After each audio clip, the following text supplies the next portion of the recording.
मीरा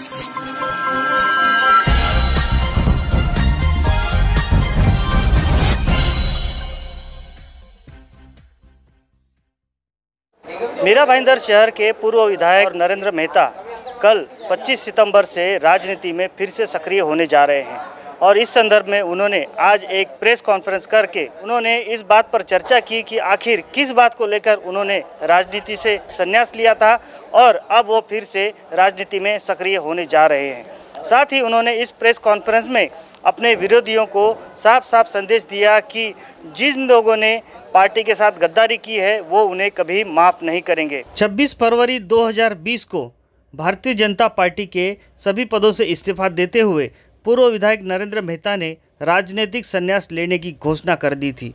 उस समय उन्होंने सोशल मीडिया पर एक वीडियो जारी किया था। आइए देखते हैं क्या कहा था उन्होंने इस वीडियो में। पिछले 11 वर्षों से भारतीय जनता पार्टी में काम करते आ रहा हूँ। इसमें उतार आए, चढ़ाव आए, सुख के पल आए, दुख के पल आए, संघर्ष आए, कार्यकर्ता, नगर सेवक सभी ने साथ दिया, जनता ने साथ दिया। लेकिन आज ऐसे मोड़ पे खड़ा हूँ जहाँ पे मेरे कारण पार्टी को क्षति पहुंच रही है, मेरे रवैये के कारण, या ये कह सकते हैं कि मेरे तरीके के कारण, मेरे आचरण के कारण, जो मैं कभी बर्दाश्त नहीं कर सकता कि मेरे कारण मेरे नेताओं को झुकना पड़े या शर्मिंदा होना पड़े। इसलिए मैं आज भारतीय जनता पार्टी से सभी पदों से राजीनामा देता हूं। मैं हमेशा भाजपा का सच्चा रहा हूं, तो मैं कोई और पॉलिटिकल पार्टी भी नहीं ज्वाइन करूंगा, राजनीति भी नहीं करूंगा। यहाँ से अलविदा कह रहा हूँ। और मुझे पता भी है कि कुछ लोग को मजाक लगेगा, कुछ लगेगा इसमें भी राजनीति है, कुछ लोग के हंसी है, कुछ लोग मेयर, डिप्टी मेयर के इलेक्शन को लेके करेंगे, लेकिन ऐसा कुछ भी नहीं है। कुछ कारण है। इसलिए मैं यही कहूँगा कि सभी को दिल की गहराइयों से क्षमा याचना करता हूँ, विशेष तौर पे सभी पॉलिटिकल पार्टियों को, क्योंकि इस समाज सेवा के सफर में बहुत कुछ ऐसा करना पड़ता है जिसके अंदर उन्हें भी दुख हुआ होगा। और मुझे पूर्ण विश्वास है कि मेरी गलतियां हुई रहेगी तो आप मुझे माफ करेंगे और रिश्ता हमेशा वही रहेगा। लेकिन राजनीति शायद मेरे नसीब में यहीं तक की थी और शायद ये मुझे लगता है कि उचित समय भी है। इसलिए आप सबको दिल से धन्यवाद देता हूँ। आप सब ने मेरा यहाँ तक साथ दिया।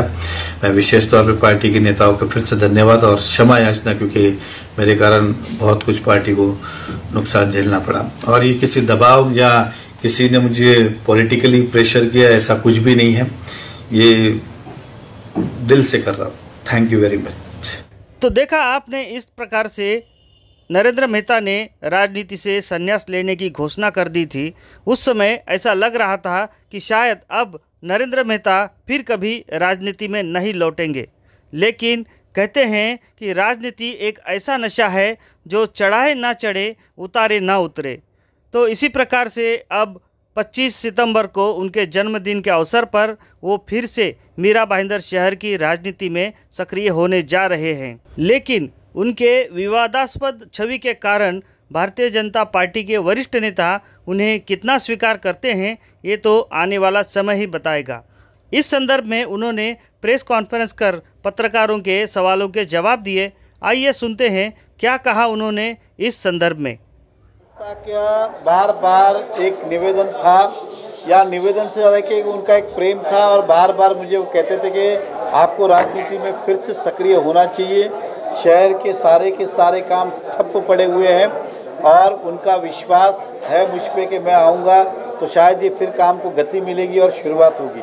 और उन्होंने पिछला मेरा काम देखा हुआ है, इसलिए उनकी उम्मीद मुझसे बहुत ज़्यादा है। साथ ही साथ जिस पार्टी को मैं बिलोंग करता हूँ उस पार्टी के सभी कार्यकर्ता की इच्छा है कि मैं फिर से सक्रिय भूमिका लूँ।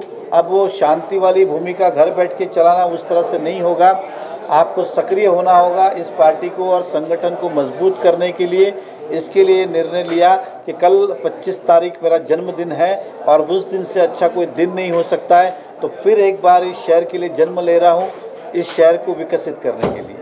आपकी अनुपस्थिति में भाजपा 2 गठों में विभाजित हो गई थी। अब भाजपा को आप किस तरह से लेकर चलेंगे आगे?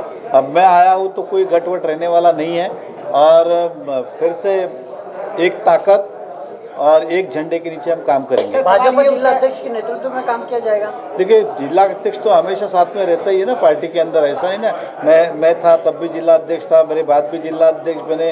जिला अध्यक्ष के साथ ही पार्टी काम करती है। लेकिन जो भी काम होगा, जो देश में बना है कार्यालय और देश में भी कार्यालय है, तो काम कहाँ से होगा सर? आप क्या उसको मानते हैं? देखिए, काम करने के लिए आदमी लगते हैं ना। कार्यालय तो कोई भी हो, आपका कार्यालय देंगे तो वहाँ से शुरू कर दूंगा, लेकिन वैसे यहाँ पे मेरी ऑफिस के नीचे कार्यालय है, तो वहाँ से फिर से जोर शोर से शुरू करूँगा। अब कल से आप एक्टिव पॉलिटिक्स में करने वाले हैं और आपके कुछ वरिष्ठ नेता भी आएंगे भारतीय जनता पार्टी के।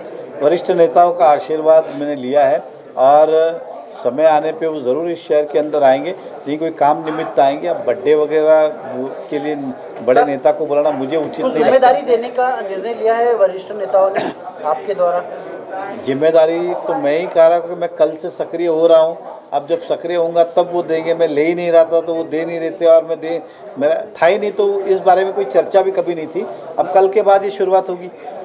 सर, आप जैसे नई पारी में चुनाव हारे कुछ पदाधिकारी भाजपा के आपसे दूर हो गए, तो उनके लिए आप क्या कहना चाहेंगे? नहीं, मैंने ये सिंपली कहा, देखिए, अगर मुझसे व्यक्तिगत नाराजगी किसी की है तो उसको मैं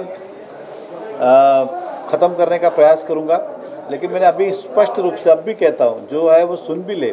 अगर पार्टी से किसी ने गद्दारी की है और जनता से, जिन जनता ने चुन के दिया, अगर उनसे गद्दारी की है तो उनको मैं जब तक पार्टी में कोई माफ़ी नहीं। सर, नई पारी में गुटबाजी खत्म होते हुए नजर आएगी क्या भाजपा में? ये तो चलते रहे। मीरा भाईंदर में आपकी नई पारी में भाजपा के अंतर्गत जो गुटबाजी है वो खत्म होगी क्या? मीरा भाईंदर के अंदर आप जानते हैं कि सबसे बड़ी पार्टी भारतीय जनता पार्टी, इतना बड़ा परिवार, इतने नगर सेवक, वो कुछ चीज़ें रहने वाली है, वो रहने वाली है। ख़त्म करने का हम प्रयास करते रहेंगे, लेकिन ये सब चलते रहता है। उससे कोई शहर के डेवलपमेंट में फ़र्क नहीं पड़ेगा और संगठन में फ़र्क नहीं पड़ेगा। सर, अभी कई लोगों का ये कहना है कि जो आपका निर्णय था वो सिर्फ, कई लोगों का ये अभी ये मानना है कि सिर्फ एक स्टंट था, आप थे, हैं और हमेशा रहेंगे। किस बात का स्टंट था?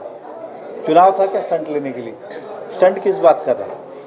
मैंने, अगर आप मेरा स्पीच सुनेंगे तो अभी भी है, मैंने लाइन, आखिरी लाइन सुनिए। मैंने ये करके राजीनामा दिया था कि मेरी गलतियों के कारण पार्टी क्यों जवाबदार बने, इसके लिए मैं अपने पदों से राजीनामा देता हूँ। मेरा ये तो स्टंट क्या है उसमें, आप समझ के चलिए। काय का स्टंट? कोई चुनाव है क्या स्टंट लेके अभी मेरे को सब घर पे मनाने आ रहे? हमेशा सक्रिय राजनीति में आने के लिए आपने जो आप कह रहे थे, आपको क्या लगता है मेरे कार्यकाल में काम हुए? अगर आपको मौका मिलेगा, नहीं, यही जनता की सोच है। आप समझ, मैंने कहा कि मेरे वापस आने का सबसे बड़ा कारण जो था कि इस शहर की जनता से मैंने पूछा था, लोगों ने भले उसको स्टंट कहा होगा, लेकिन मैं जानना चाहता था कौन है। अब मैं आप में से 10 लोग को पूछता हूँ कितने हो जाता, अगर आप मेरे को 9 लोग बोलेंगे कि वापस आओ, तो फिर आप उसको स्टंट कहेंगे क्या? सक्रिय राजनीति के लिए आपने जनता से जनमत मांगा था, मिस कॉल का, क्या रिस्पॉन्स रहा उसमें? कितने लोगों ने कॉल किया? मुझे करीबन 70,000 लोगों ने कॉल किए। उस मतलब कॉल, व्हाट्सएप और मैसेज सब मिला के 70,000 थे। ये जनता का मुझे रहा। तो साहब, आपने अभी एक बात कही कि जिन लोगों ने पार्टी और 70,000 परिवार है, जिन लोगों ने पार्टी के साथ में गद्दारी की है उन्हें माफ नहीं किया जाएगा, इसका क्या अर्थ निकाला जाए? आपके तरफ से चेतावनी है या इसे कैसे आप? नहीं, ये मैंने क्या कहा, ये चेतावनी और कोई कहने की बात नहीं ना, ये स्वाभाविक है ना। एग्जाम्पल, अगर मैं कहता हूँ कि मेरे व्यक्तिगत ऑफिस में भी कोई काम करता है, अगर उसने गलत किया है तो स्वाभाविक है उसका निर्णय लेना ही पड़ेगा। उसी तरह से मैंने कहा कि मुझसे क्या क्या उसका कोई फ़र्क नहीं गिरता, वो मेरी व्यक्तिगत लड़ाई हो सकती है, लेकिन पार्टी से गद्दारी और जनता से गद्दारी की व्याख्या ये है कि जो विश्वासघात जनता से चुन को दिया था और उस पर वो खरे नहीं उतरे, तो स्वाभाविक है ऐसे लोगों के बारे में निर्णय लेना ही होगा और वो लेंगे। तो देखा आपने, इस तरीके से नरेंद्र मेहता ने प्रेस कॉन्फ्रेंस में बड़ी बेबाक तरीके से अपनी बात रखी और उन्होंने फिर एक बार आक्रामक राजनीति में प्रवेश करने का संदेश दिया। लेकिन उन्होंने इस बात का गोल-मटोल जवाब दिया कि बीजेपी के अंदर जो कुछ गुटबाजी चल रही है उस गुटबाजी को कैसे ख़त्म करेंगे। साथ ही उन्होंने इशारों में विधायक गीता जैन को भी ये इशारा दे दिया है कि जिन लोगों ने पार्टी के साथ गद्दारी की है वो उन्हें कभी माफ़ नहीं करेंगे। हालांकि उन्होंने गीता जैन का स्पष्ट रूप से नाम नहीं लिया, लेकिन उनका इशारा इसी की ओर था। तो इसी प्रकार की देश दुनिया की और खबरों को देखने के लिए आप बने रहिए हमारे साथ, देखते रहिए लोकहित न्यूज़ चैनल और हमारे चैनल को सब्सक्राइब करना भी ना भूलें। धन्यवाद।